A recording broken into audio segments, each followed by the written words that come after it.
মই ভাস্বতীয়ে আপোনালোক সকলোলৈকে মোৰ অন্য এটা মিনি ভ্লগলৈ স্বাগতম জনালোঁ।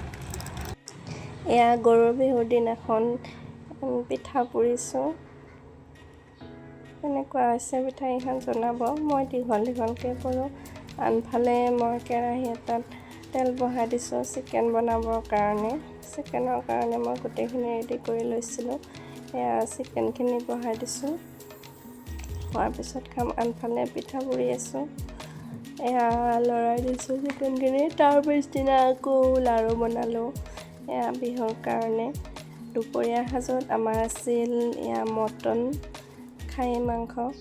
বিহুৰ দিনাখন এনেকৈ আমি মন্দিৰত চাকি সেৱা ল'ব গৈছিলোঁ। এয়া ছোৱালী আৰু ভাগিন মন্দিৰত যাই চিপছ খাই আছে। সিহঁত দুটাইও এনেকৈ সেৱা কৰিলে। তাৰপিছত ঘৰলৈ আহিলোঁ।